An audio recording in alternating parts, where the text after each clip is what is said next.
kapiyarsa wiramane kendang wismu kang umandhang arep babin sakrat hambaladi sonrepes rumang srumun slamet gong ya prabitis sinawung pangliing widowati hambal wirampaning ketawang bondo masuti umiring pambiwal dari pengantin putri Murayu Alvina Damayan disaking sasana tepas wangi Bali Asri mayang arum mendi wonten sasana busana sawusna bobos dimiri busuk larang praktek pujian kang siti gembira maksa kemarang Dewi pengantin putri Murayu Alvina Damayanti Kakanti lumebeng madiyan ing sasra pahargyan dadi kanthi londonan arsa kakanthi lenggah wonten ing sasra putri sembilan suci nggih wonten ing kursi nenggo pangliwinanipun katamben mapan wonten ing alat dan buntar wonten sawijining desa ingkang reja Banjar Dawa papan Jembar Sarwibawa mengkuning desa Sinung Glandung saben luru panjenengan sapapan papanen tindak perlu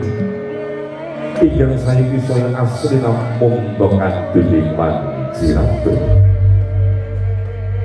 kamurian jar-jar badran anyar samudra Jembar turta minabur jenar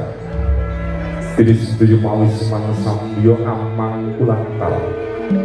tanggan benjinan depan penetang sekar koyo dene mati lan mawar dandane arum amrik angam barambar sapinggir kebunurut runtut pinager sila perboto katingal maratos bilelah wanguning kapuri sinaratan sastra aksara Jawa sandi gatraning praja woing pertiga tulus raharji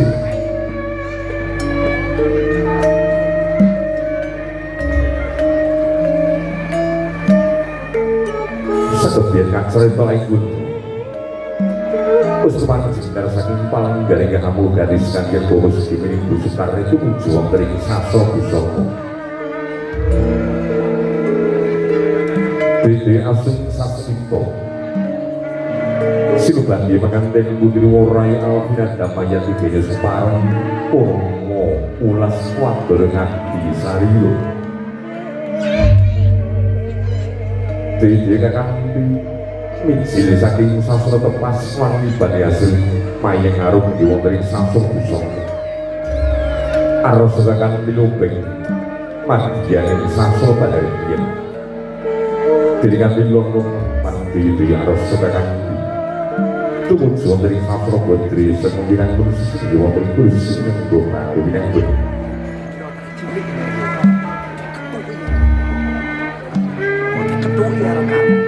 Ketika kembali wonten kerajaan negara jan fokus dimeni busu karni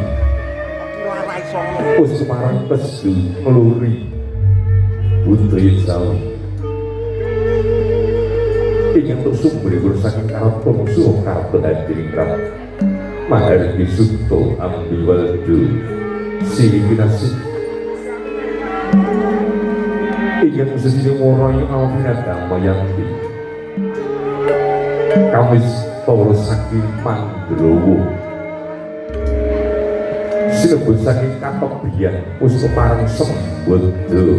widato tanam mangki sakoro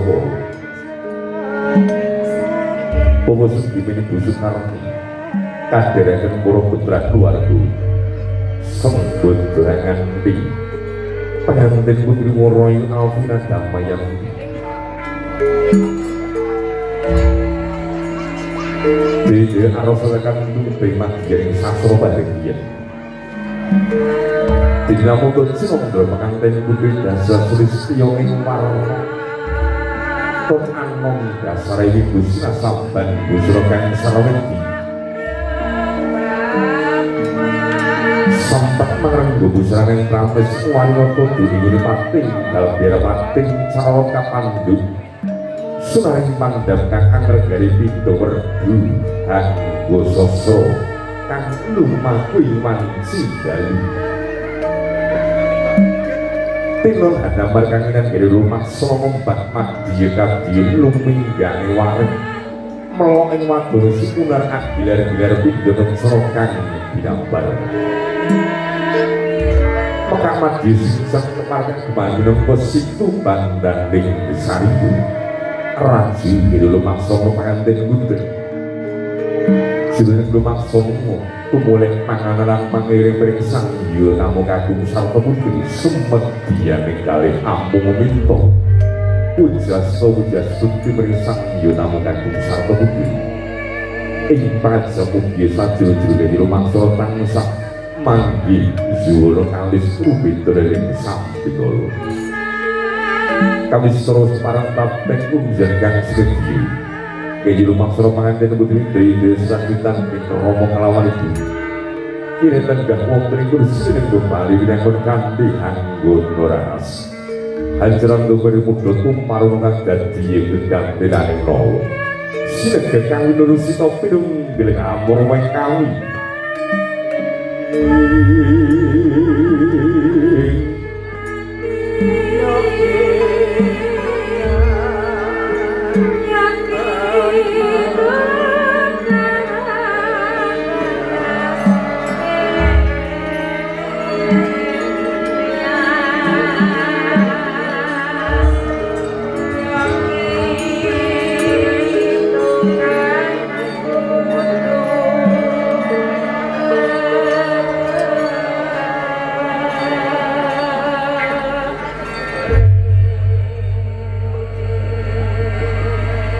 Adoh rodha pangrencana mapan iku ya sejatining urip tumuli toto jero ingkang kali bidering buta wiji mongko papaku ing prandir kagum bagus sidang pratama saking wis pangrantung ya kanthi lumrih mancing mati ing sastra baik kan kemiko Aduh duta wiji pamadu ing pengantin kagum Bopo Surono sekalian kemarin singkar saking palanggan diri singkari buntut uri pangamban kayu mlebu nao putaru diwan dari jaya dari sebut kembar mayang saking barang bidarakan Bopo Giyanto SPD sekalian kali diukat turu polo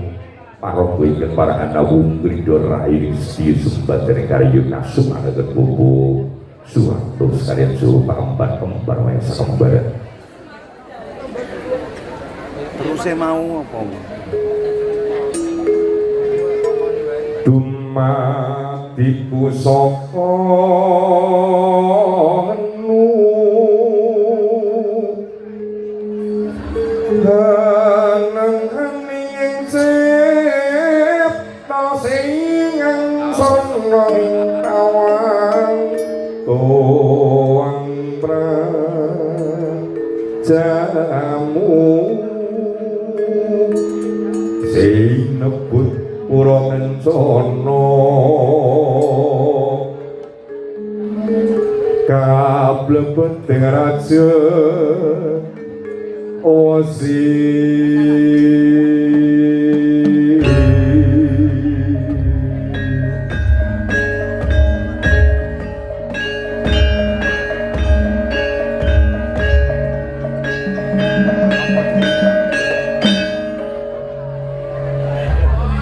Arso Hanlaung Brigil Duto Pinci Mungko Pametu Ing Pakandhe Kaku